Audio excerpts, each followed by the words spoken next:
Alright guys, so this video, my stepdad got 2 free jet skis from somebody he does plumbing for. So these are Seadoo's 97 GTIs, and we're going to be giving them a good pressure washing. I think they both had the same motor, but yeah.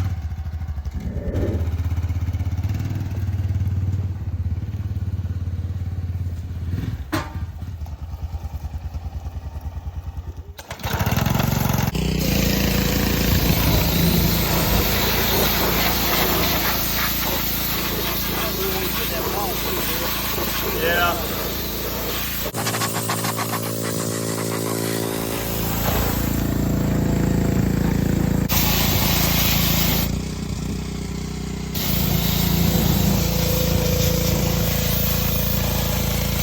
They say these Bombardier, however you're supposed to pronounce that, are supposed to top out about 50 or so. These even got gauge clusters on them. We're gonna be putting these things in some fog and oil and spinning them over, and hopefully they sound healthy and have compression.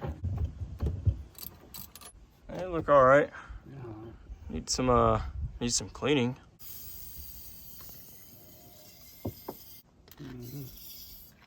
So I guess with these two, we're gonna leave the oil injection. Hopefully they work, because you got a bunch of people that say delete them and a bunch of people that say keep them. I guess it kind of makes them run more efficient, because you can have very little oil at idle and then like 40 or 50 to 1 at full speed. That's what I've heard. But also you run the risk of it failing. But some people say they're impossible to fail unless you don't change the lines, but we will see.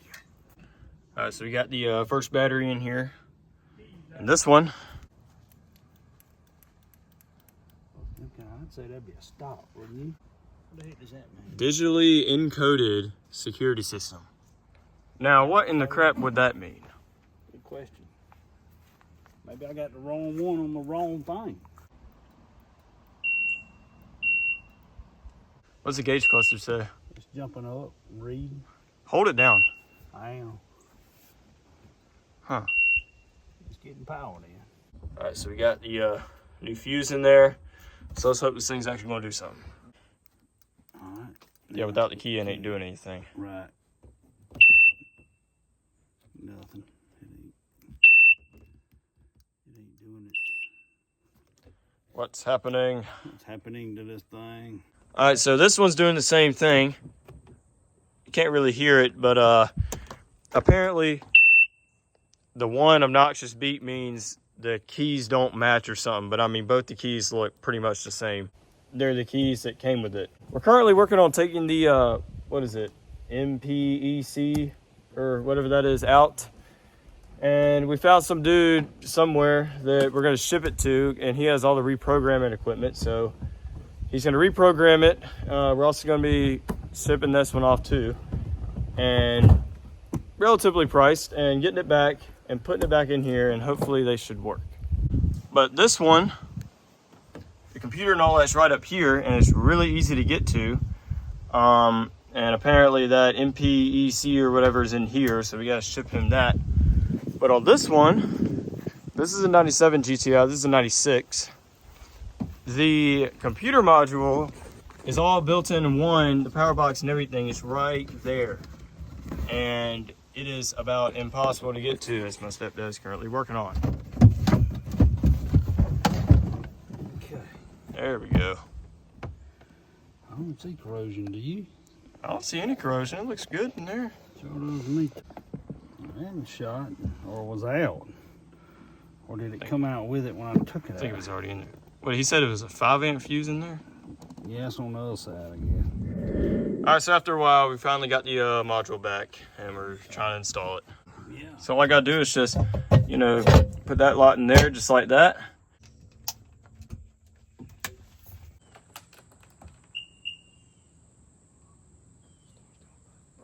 Give me a hit. All right. There you go.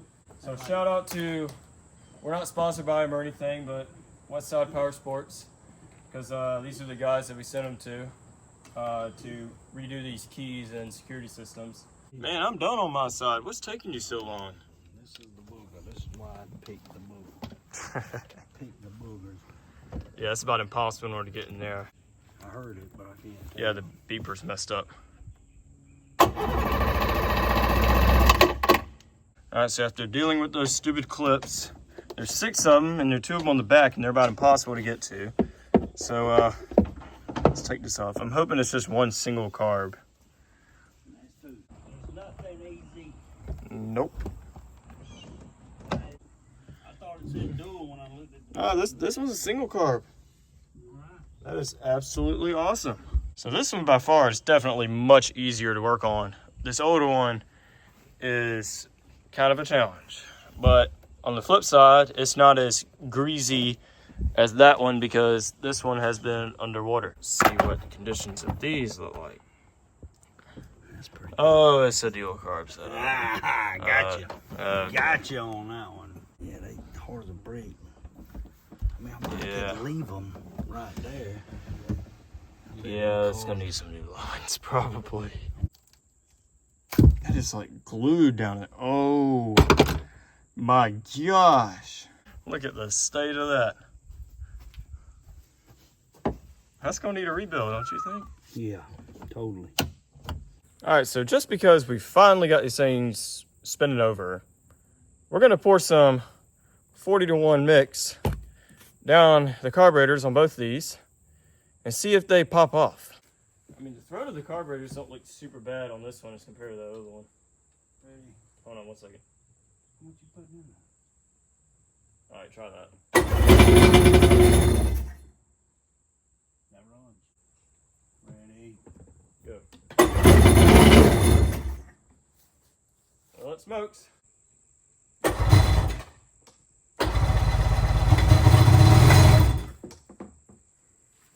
I don't know what that crap is coming out of there. What? It's like plastic. Oh, it's feathers. It's like a Oh, a bird.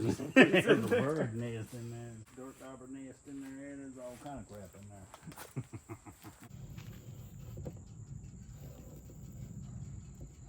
there. melting a zip tie on there. Yeah. Should dry fairly quick. Yeah. Using this stuff here. All around. Okay, so I'm working on getting the carburetor out of this thing. Got this part removed. That is disgusting. And now it's pretty straightforward. Undoing the choke, undoing the throttle, unbolting it, undoing the fuel lines, and it should just come out. Alright, so I got the carb out of this one over here, and it looks very bad, and there's all kind of linkages and bullcrap holding it together.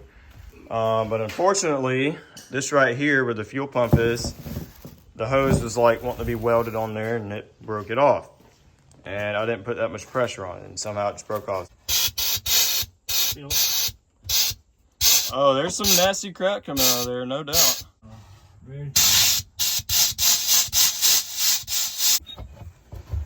I don't know. Looks alright. Yeah, I think it's fine. that's a blue color.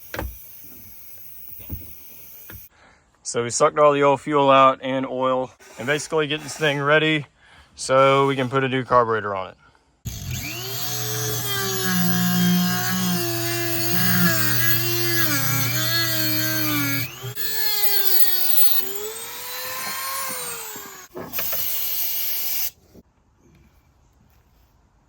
All plumbed up.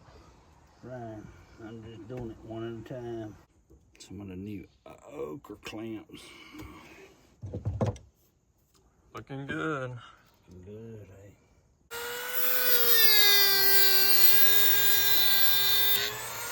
So you can see how bad this fuel line actually is. I mean, I could barely bend that, and it's all dirty and nasty inside. So all right, so my stepdad took a good little while and got all the fuel line plumbed in, nice and flexible. This is like some of the best quality fuel line you can get.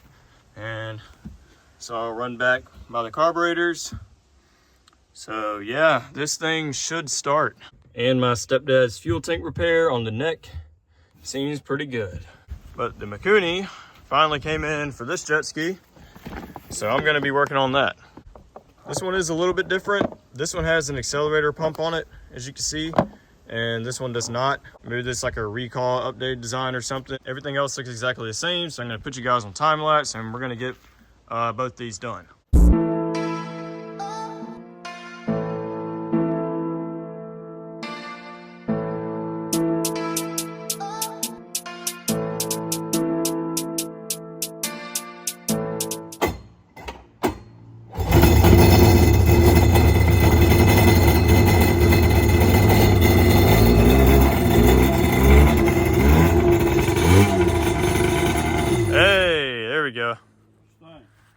Yeah, if it was running that long, it was definitely sucking up some fuel.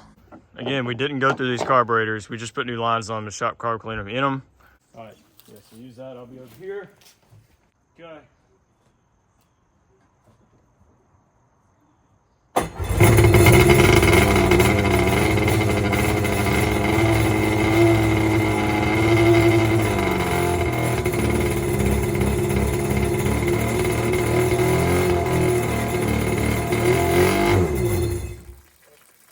Woo! A lot of smoke. Probably a lot of crap in there needs to be burning out. I know. All right, so before we start this, I'm putting in some new spark plugs, putting fresh oil in it. No, it's not the exact oil, but it'll be fine. The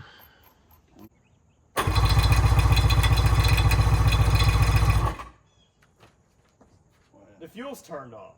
Yeah, that might help. I think that might help.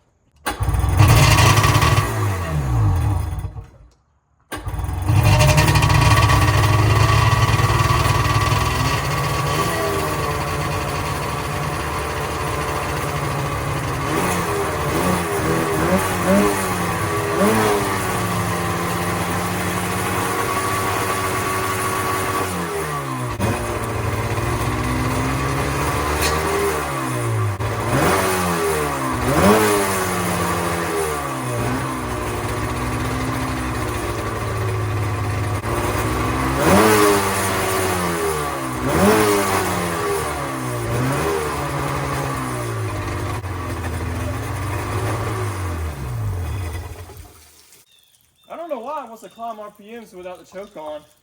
Like it's getting lean or something, and it starts going really high. It doesn't really want to idle, but when you rev it up, it revs up. So, But it's gonna need adjustment. yeah, I This think you can play with. I tried turning the pilot jet out a little bit. I don't want it to like over rev, like when it was at idle or something. Where it's, Man, it's slinging pieces all the back. oh yeah, you said the impeller was shot, didn't you? Yeah. All right, so we're pouring some of this stable 360 stuff in there. We ran it in the Polaris and it made it run really good. So we're putting some in this and also kind of help clean out the carbs a little bit. It did start up wood choke without pouring gas down the carburetor. And when you let the choke off, it does actually rev up a little bit. So I think the fuel pump diaphragms in this are fine. All right, guys, we got these Jetskis hooked up because they do seem to run kind of halfway decent. And we're gonna take them down to the lake.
Jet pump in this one is really worn out. The wear ring is gone on it.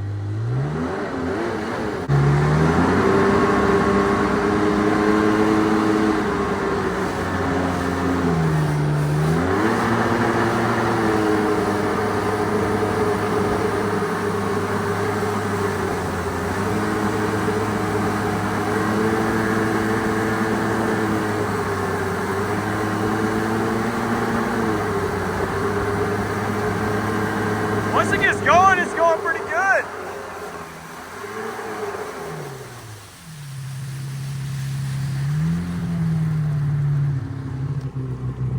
All right, so I'm not really used to the neutral and all that. All right, that should be reverse. And that's working. Awesome.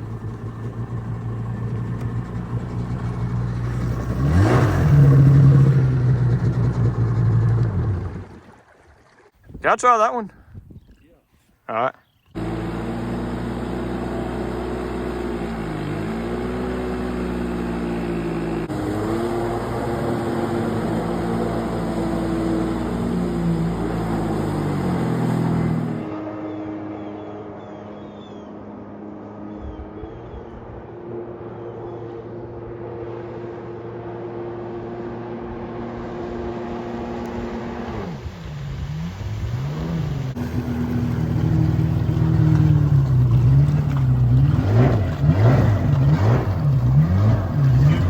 Yeah.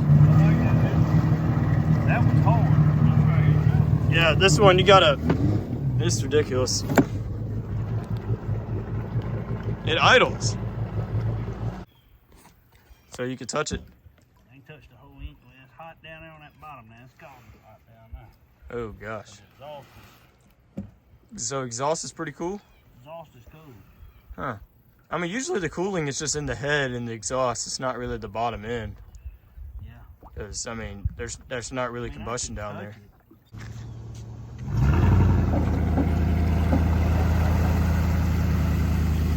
Yeah, trucks burn a little bit of oil. So all in all, these Bombardiers did pretty good. This one's gonna need that one's gonna need a carburetor rebuild. This one's gonna need a jet pump or wearing or something. This one runs really good. I think the jet pump on that one is fine, but we're gonna put new wearing on anyway. That'll be in another video. So yeah, hope you enjoyed it, and y'all should see me in the next one.